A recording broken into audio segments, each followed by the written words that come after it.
ഗുരുദേവ കൃതികൾ തനി തങ്കമാണ് എന്ന് പറഞ്ഞത് നടരാജഗുരുവാണ്. ആ സ്നേഹവാത്സല്യങ്ങൾ ആവോളം ഏറ്റുവാങ്ങിയ ഒരാളാണ്. വളരെ കുഞ്ഞായിരിക്കുമ്പോൾ തന്നെ ഡോക്ടർ പൽപ്പുവിൻ്റെ വീട്ടിൽ ഇടയ്ക്കിടെ വരുന്ന അതിഥിയായിരുന്നു നരേണഗുരുദേവൻ. നടരാജഗുരുവിൻ്റെ വീട്ടിൽ വരുമ്പോൾ ആദ്യമൊക്കെ ഈ കുട്ടി അടുത്തേക്കൊന്നും വരില്ല. അപ്പോൾ ഡോക്ടർ പൽപ്പു ഒരു ദിവസം നടരാജഗുരുവിനോട് മകനോട് പറയുന്നുണ്ട്, ഗുരുവിൻ്റെ കാല് തൊട്ട് വന്ദിക്കൂ എന്ന്. ഈ കുഞ്ഞത് കൂട്ടാക്കിയില്ല. അപ്പോൾ കാല് തൊട്ട് വന്ദിക്കാതെ മാറി നിന്നപ്പോൾ നരേണഗുരുദേവൻ പറഞ്ഞു, ഡോക്ടറുടെ മകനല്ലേ, കുമ്പിടാൻ അല്പം പ്രയാസം കാണും എന്ന്. അപ്പോൾ അങ്ങനെ തുടങ്ങുന്ന ഒരു സൗഹൃദം, അങ്ങനെ തുടങ്ങുന്ന ഒരു ബന്ധം, ആ ബന്ധമാണ് പിന്നീട് അങ്ങയുടെ മകനെ ദക്ഷിണയായി എനിക്ക് തരൂ, ഡോക്ടറുടെ ഒരു മകനെ എനിക്ക് തരാമെന്ന് പറഞ്ഞല്ലോ, ഇവനെ മതി എന്ന് പറഞ്ഞിട്ട് കൊണ്ടുപോകുന്ന ഗുരുപരമ്പരകൾ. ഇങ്ങനെ ഓരോരുത്തരും, ഓരോ ശിഷ്യന്മാരും ഗുരുവിനെ എത്ര കണ്ട് സമൂഹത്തിൽ അവതരിപ്പിക്കാമോ അത്ര കണ്ട് അവരുടെ ജീവിതത്തിൻ്റെ വിലപ്പെട്ട സമയത്തെ ത്യാഗം ചെയ്തവരാണ്. ഓരോ ശിഷ്യന്മാരും അങ്ങനെ തന്നെയാണ് ഗുരുവിനെ അവതരിപ്പിച്ചിട്ടുള്ളത്.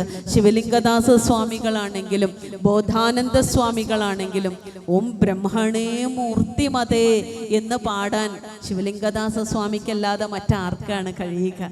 എനിക്ക് ബ്രഹ്മത്തെക്കുറിച്ച് അറിയില്ല. എല്ലാ വേദാന്ത ആചാര്യന്മാരും പറയണു, ബ്രഹ്മസത്യം ജഗൻ മിഥ്യ, ജഗത്ത് മിഥ്യയാടോ, ബ്രഹ്മ സത്യമാണടോ എന്ന് പറയുന്നുണ്ട്. എന്താണ് ഈ ബ്രഹ്മമെന്ന് എനിക്ക് അല്പം പോലും എൻ്റെ ബുദ്ധിക്ക്, എൻ്റെ മേധയ്ക്ക്, എൻ്റെ വിചാരത്തിന് വശംവദമാകുന്നില്ല. പക്ഷെ ഒന്നെനിക്കറിയാം, ബ്രഹ്മം മനുഷ്യരൂപം പൂണ്ട് വന്നിട്ടുണ്ടെങ്കിൽ അതെൻ്റെ ഈ ഗുരുദേവനെ പോലിരിക്കും എന്നെനിക്കറിയാം. ഇതാണ് ഭക്തി. ഇതിന് ഒരുപാട് യുക്തിയുടെ ആവശ്യമില്ല. എൻ്റെ ഗുരുദേവനാണ് ബ്രഹ്മം എന്ന് തിരിച്ചറിയുമ്പോൾ, ബ്രഹ്മത്തിന് എന്തെങ്കിലും ഒരു നാമരൂപമുണ്ടെങ്കിൽ അതിൻ്റെ നാമം നാരായണനെന്നും രൂപമെന്ന് പറയുന്നത് ഈ പൂർണ്ണകായമാണ് എന്നും തിരിച്ചറിയുന്നിടത്ത് നമ്മൾ വിളിച്ചു പോകും, ബ്രഹ്മണേ മൂർത്തിമതേ ശ്രിതാനാം ശുദ്ധിഹേതവേ നാരായണ യതീന്ദ്രായ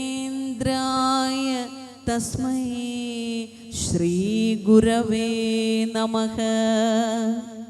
ബ്രഹ്മണേ മൂർത്തിമതേ, നീ ബ്രഹ്മം മൂർത്തഭാവം പൂണ്ടിരിക്കുന്നവനാണ്.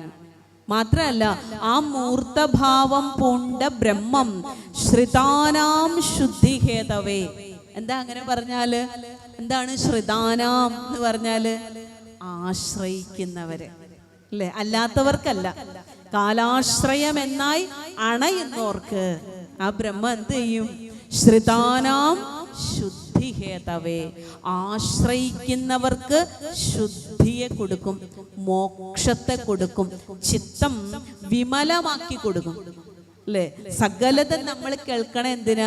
മനഃശുദ്ധി ഉണ്ടാകാനാ, ചിത്തം വിമലമാകാനാണ്, മനസ്സ് ശുദ്ധമാകാനാണ്. ആ മനസ്സ് ശുദ്ധമാകാൻ വേണ്ടിയിട്ടാണ് സകല പ്രാർത്ഥനകളും സകല ആരാധനകളും നമ്മൾ ചെയ്യുന്നത്. ആ നിർമ്മലമായിരിക്കുന്ന മനസ്സിലേക്ക് മാത്രമാണ് ഗുരു പ്രകാശിക്കുകയുള്ളൂ. നിർമ്മലമായിരിക്കുന്ന മാലിന്യമുള്ള മനസ്സിൽ ഗുരുവിൻ്റെ പ്രകാശം ഉണ്ടാവുകയില്ല എന്ന് തന്നെ നമ്മൾ അറിയണം. അപ്പൊ അതിനു വേണ്ടിയിട്ട് നമ്മൾ എന്ത് ചെയ്യുന്നു? ഈ പ്രാർത്ഥനകൾ, ഈ ആരാധനകൾ, ഈ സാധനകളൊക്കെ വളരെ നിഷ്കളങ്കമായിട്ട് നമ്മൾ പ്രാർത്ഥിക്കണം. പ്രാർത്ഥിക്കുന്ന സമയത്ത് നമ്മുടെ സകലവിധമായിരിക്കുന്ന അഹങ്കാരങ്ങളും ഇറക്കി വെച്ച് നമ്മൾ പാടണം. ബ്രഹ്മണേ മൂർത്തിമതേ ശ്രിതാനാം ശുദ്ധിഹേതവേ. നമ്മൾ പാവാവണം. നമ്മൾ വലിയ പുലിയൊക്കെ ആയിരിക്കും, പക്ഷെ പ്രാർത്ഥിക്കുന്ന സമയത്ത് നമ്മൾ പാവാവണം. എവിടെയെങ്കിലുമൊക്കെ പാവാവണ്ടേ? അത് ഗുരുവിൻ്റെ മുന്നിലായിരിക്കണം.